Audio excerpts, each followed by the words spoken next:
Hello everyone, welcome back to my channel. Recently আমি গেছিলাম ত্রম্বকেশ্বরে অর্থাৎ নাসিকে।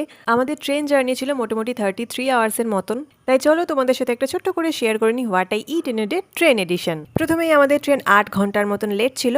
আমরা ওয়েটিং রুমে বসেছিলাম। আমার খুব খিদে পেয়ে গেছিলো, তাই আমি নিয়েছিলাম একটা ভেজ কাটলেট আর নিয়েছিলাম হাওয়া ভর্তি একটা প্যাকেট যেখানে 4টে চিপস ফ্রি ছিল। এগুলো খেয়ে কিছুই হলো না, তাই শেষ করে দিলাম একটা বিস্কিটের প্যাকেট।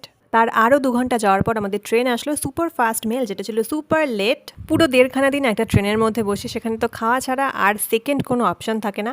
বাড়িতে আমি চা একদমই খাই না, তো কি মনে হলো ট্রেনে বসে বসে একটু চা খাই, তো একটু লেবু চা খেয়ে নিলাম। সাথে নিলাম একটা চিড়ে ভাজার প্যাকেট। বাড়ি থেকে আমি কিছু পার্ক নিয়ে গেছিলাম। ট্রেনে বসে বসে পার্কগুলো শেষ করেছি। তারপর একটু জানলা দিয়ে বাইরের দৃশ্য দেখতে দেখতে বুমেরাং করতে করতে আমাদের লাঞ্চ চলে আসলো। লাঞ্চে ছিল খুবই বাজে একটা খাবার, মানে খাবারগুলো ভালো ছিল কিন্তু খাবারের টেস্ট একদমই বাজে ছিল। আমি একটা ভেজ থালি নিয়েছিলাম। এখানে ছিল ভাত, ডাল আর একদম পাতলা করে একটা সয়াবিনের তরকারি, যেখানে আমি মাত্র ছোট ছোট 2টো সয়াবিন পেয়েছি। সঙ্গে ছিল টক দই, আর এই দইটাই আমার একমাত্র ভালো লেগেছে। সন্ধ্যের দিকে খাচ্ছিলাম আমার ফেভারিট চিপস। সন্ধ্যাবেলা নিয়েছিল ফুরুলিয়া সিঙ্গারার ভিডিও আমার তোলা হয়নি। আর সত্যি বলতে ফুরুলির টেস্টটা কিন্তু খুব একটা খারাপ ছিল না, আমার তো মোটামুটি ভালোই লেগেছে। আর রাত্রেবেলা করেছিলাম জোম্যাটো, ছিল veg noodles, veg fried rice, ডাল তড়কা আর রুটি। And that's it. এখানেই শেষ হচ্ছে আমার ট্রেনের খাওয়া দাওয়া। বাই।